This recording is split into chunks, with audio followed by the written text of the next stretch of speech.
Coba deh pikirin, kita tuh kan mengandalkan bukti untuk segala hal. Mulai dari keputusan penting di pengadilan, sampai penemuan medis yang menyelamatkan nyawa. Bukti itu seolah-olah jadi fondasi dunia modern kita. Tapi, gimana kalau fondasi itu sebenarnya retak?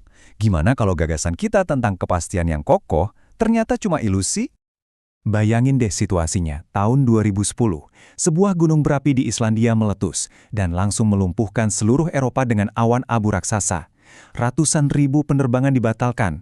Kenapa? Soalnya partikel abu vulkanik itu bisa meleleh di dalam mesin jet dan bikin mesinnya mati. Ini beneran pernah terjadi. Jadi pertanyaannya jadi sangat mendesak. Gimana caranya kita bisa membuktikan langit itu aman untuk penerbangan atau justru sebaliknya, membuktikan kalau itu berbahaya? Nah, disinilah masalahnya jadi rumit banget. Pemerintah yang pengen ekonomi tetap jalan butuh bukti kalau terbang itu aman. Tapi maskapai yang tanggung jawabnya nyawa penumpang justru butuh bukti kalau terbang itu berbahaya.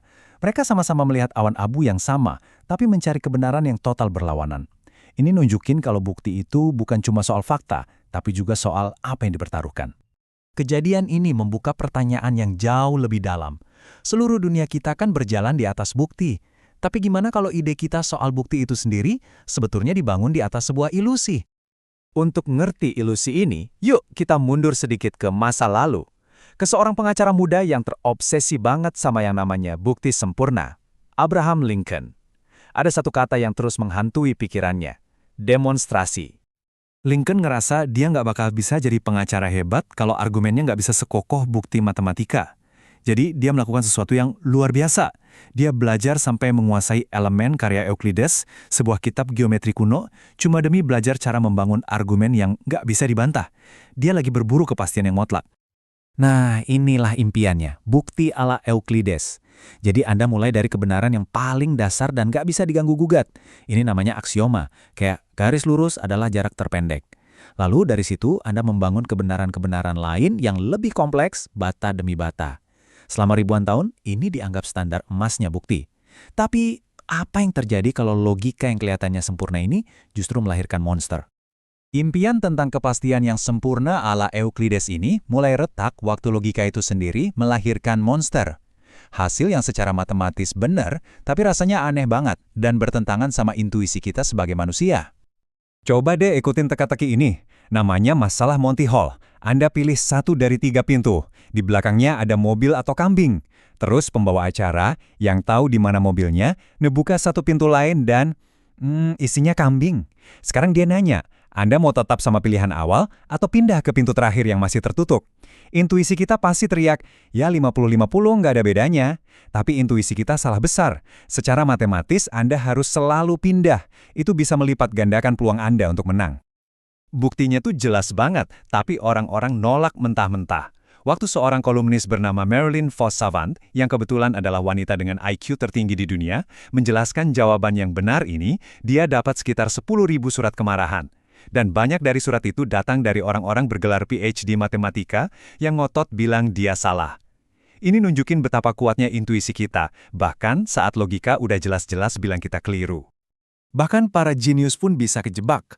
Matematikawan legendaris Paul Erdos awalnya nolak bukti logisnya. Dia baru percaya setelah ngeliat simulasi komputer yang membuktikan strateginya benar. Coba pikirin deh, kalau seorang ahli probabilitas aja nggak percaya sama bukti probabilitas, gimana nasib kita semua yang berusaha mencari kebenaran objektif? Di abad ke-19, logika melahirkan monster matematika. Fungsi-fungsi yang secara visual itu mustahil. Bayangin sebuah garis yang bergerigi tanpa henti di setiap titiknya. Nggak ada satupun bagian yang mulus. Garis ini merusak semua intuisi kita tentang geometri. Matematikawan Charles Hermite sampai menyebutnya momok yang menyedihkan. Mereka melihatnya bukan sebagai penemuan, tapi sebagai penyakit dari logika itu sendiri. Dan disinilah ironi yang luar biasa. Matematika yang sama, yang dianggap mengerikan dan gak masuk akal sama para ahli di zamannya, ternyata justru jadi kunci untuk memahami dunia nyata. Logika monster ini sekarang dipakai untuk ngejelasin hal-hal seperti pergerakan acak partikel di dalam cairan yang disebut kerak Brown dan pola turbulensi yang super kompleks. Ternyata, monster logika itu bukanlah penyimpangan, tapi justru panduan menuju pemahaman yang lebih dalam tentang alam. Oke, kalau di dunia logika murni aja bisa jadi aneh, gimana ceritanya di dunia nyata yang jauh lebih berantakan? Nah, sekarang kita beralih ke hukum dan sains. Dua bidang di mana bukti itu bukan soal kepastian mutlak, tapi soal mengelola ketidakpastian. Di ruang sidang, standarnya bukan bukti absolut, tapi bukti di luar keraguan yang wajar. Konsep ini ternyata nggak lahir dari matematika loh, tapi dari ketakutan moral. Dulu di abad pertengahan, para juri takut kena murka Tuhan kalau mereka sampai salah menghukum orang yang nggak bersalah. Jadi standar ini sebenarnya adalah alat untuk mengelola resiko, sebuah pengakuan kalau kesalahan bisa aja terjadi, dan kita harus pasang standar yang tinggi banget sebelum menghukum seseorang. Tapi, setinggi apa standarnya? Nah, itu ternyata pilihan sosial. Ahli hukum William Blackstone pernah bilang, rasionya 10:1. Lebih baik 10 orang bersalah bebas daripada 1 orang tak bersalah dihukum.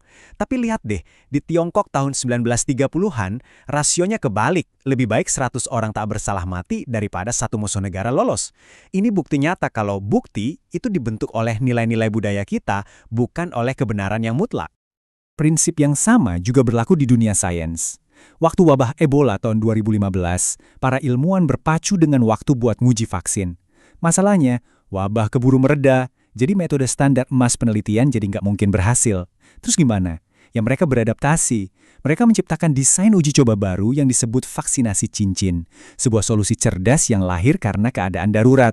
Mereka nggak nyari bukti yang sempurna, mereka butuh bukti yang cukup baik untuk menyelamatkan nyawa. Sejauh ini, kita sudah lihat kalau metode pembuktian itu sendiri punya keterbatasan. Tapi gimana dengan orang-orang yang menggunakannya? Seringkali, cacat terbesar dalam pencarian bukti adalah kita sendiri. Ini yang disebut masalah laci arsip. Sebuah analisis uji coba antidepresan nemuin sesuatu yang mengejutkan. Hampir semua studi yang hasilnya positif itu diterbitkan. Tapi studi yang hasilnya negatif, sebagian besar malah disembunyikan, seolah-olah dimasukin ke laci arsip dan dilupakan. Akibatnya, bukti yang kita lihat jadi berat sebelah, ngasih kita gambaran yang terlalu optimis tentang seberapa efektif obat-obatan itu sebenarnya. Masalahnya bahkan lebih dalam lagi. Ada yang namanya p-hacking, di mana peneliti ngotak-ngatik data terus-menerus sampai nemu hasil statistik yang mereka pengen. Terus ada juga konflik kepentingan. Bapak statistik modern, Ronald Fisher, ternyata juga seorang konsultan untuk industri tembakau. Dia menghabiskan waktu bertahun-tahun pakai keahliannya cuma untuk meragukan hubungan antara merokok dan kanker. Ini nunjukin kalau insentif manusia, uang, karir, reputasi, bisa merusak pencarian kebenaran itu sendiri. Jadi, kita udah bergerak dari impian kepastian ala Euclides ke dunia nyata, yang berantakan, penuh dengan bukti yang probabilistik dan bias manusia.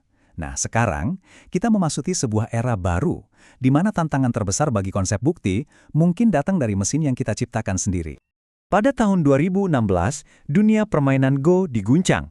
Program AI dari Google, AlphaGo, berhasil mengalahkan juara dunia, Lee Sedol.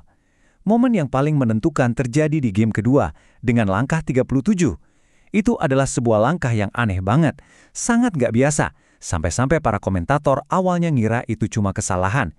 Nggak ada satupun pemain manusia yang kepikiran untuk melakukan itu. Tapi, langkah itu berhasil. AlphaGo menang. Inilah contoh sempurna dari kotak hitam AI. Sebuah sistem yang bisa ngasih jawaban yang benar, tapi proses berpikirnya nggak bisa kita pahami.